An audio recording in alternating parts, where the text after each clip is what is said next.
Vande Mataram, the Kashmir files जो movie है बहुत दिनों से देख रहा हूं। सबसे पहले तो जो इसका विरोध कर रहे हैं उन लोगों के लिए मैं तहे दिल से बोलता हूं, तुम्हारी ऐसी की तैसी कमीनों हरामखोरों सालों, पहले पढ़ लिया करो, जान लिया करो।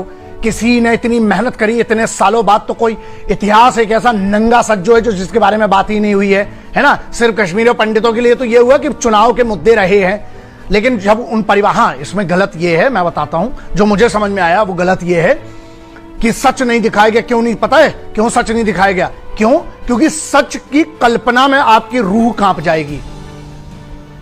दो बातें हैं, दो इसमें। एक कि सच इसलिए नहीं दिखाया गया कि जिनके परिवारों पे गुजरी है ना, वही 19 जो बेसिकली जो बिगिनिंग में मार्च अप्रैल, जनवरी फरवरी मार्च अप्रैल में जो पूरा नरसंहार हुआ है 1990 में। लेकिन रही बात मेरी छोड़ दो बे, मैं 1854 से जानता हूं, ठीक है, जो ट्रीटी ऑफ, जो पूरी की पूरी ट्रीटी ऑफ लाहौर और ट्रीटी ऑफ अमृतसर से मेरे को तब से पता है। और मुझे इतिहास बिल्कुल ना समझाया, मैंने थोड़ा बहुत पढ़ के, लेकिन इतना तो पढ़ के बैठा हूं कि किसी पे विवाद कर सकता हूं। स्पेशली कश्मीर की बात है ना, गुलाब सिंह साहब के बारे में आपने पढ़ा भी नहीं होगा, जो रैप्टा मार के 75 लाख में उठा लिया था अंग्रेजों को, फर्स्ट एंग्लो सिख वॉर में जब जूते मारे थे अंग्रेजों को। तो 1854 से मेरे को पता है बहुत ज्यादा इतिहास। बात यहां है जिनको इतिहास नहीं पता, अबे जिनको ये नहीं पता कि दादा के बाप का नाम क्या था, वो इस पे कमेंट कर रहे हैं, है ना। दादा तक का भी पता हो तो बहुत बड़ी बात है, दादा के बाप का नाम पूछेंगे, नानी की माँ का नाम पूछेंगे तो पता नहीं होगा। साले यहाँ पे कमेंट करने, किसी ने बड़ी मेहनत करके कोई क्रिएटिव चीज बनाई। अब दो चीजें, जिसको लग रहा है इसमें गलत है तो एक काम करो, तुम पढ़ लो इतिहास, तुम रिसर्च कर लो, तुम अपने बाप की अपने खानदान की किडनी बेच दो, या जाओ किसी प्रोड्यूसर के पास उसको कन्विंस कर लो, तुम बना लो साले इसका काउंटर नैरेटिव कि क्या था इसमें। मेन जो खेलता वो जियाउल हक कमीना हरामखोर, उनका जनरल साहब, और दूसरा जो वहां पे आईएसआई जो मास्टरमाइंड करता है उसके बारे में कोई चर्चा नहीं है ना।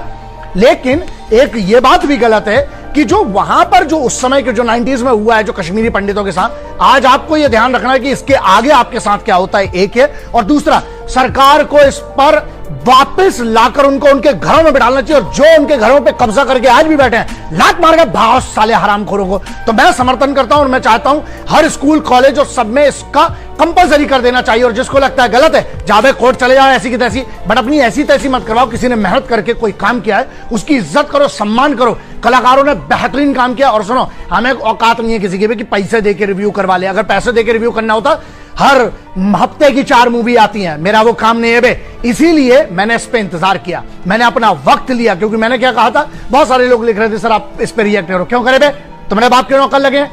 हाँ, तुम्हें अगर खुजली है, तुम्हें कुछ गलत या सही लगता, तुम भी कर रहे हो ना, हम तुम्हारे लिए सब करें, शादी हमारे भरोसे करोगे क्या बे?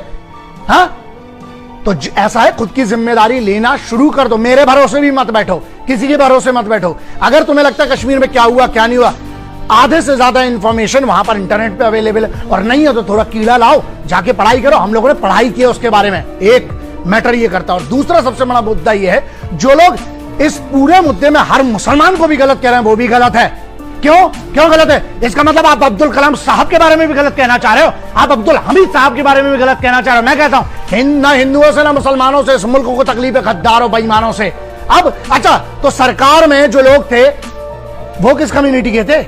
यहां मुद्दा यह है कि एक सत्ता होती है और उसके बाद कुछ होते हैं। मुझे बहुत गर्व है बे, मुझे बहुत गर्व है सनातनी होने पर, लेकिन उससे बहुत ज्यादा गर्व है मुझे हिंदुस्तानी होने पर। मैं तिरंगा का सम्मान करता हूं, भारत के संविधान का सम्मान करता हूं। और अगर उसके हिसाब से गलत है, अब वो कश्मीरियों के पंडितों के खिलाफ किसी ने भी किया, अगर सरकार के कुछ लोग इन्वॉल्व थे इसमें, क्यों नहीं वो जो उस समय का गवर्नर था उसने अनाउंसमेंट तक नहीं किया था, जब मस्जिदों से अनाउंसमेंट हो रहे थे कि इनको कत्लेआम कर लिए जाएंगे, तब क्या हुआ था? तो उस गवर्नर को क्यों नहीं सजा मिलती है? उसको क्यों नहीं टांगा जाता फांसी पे?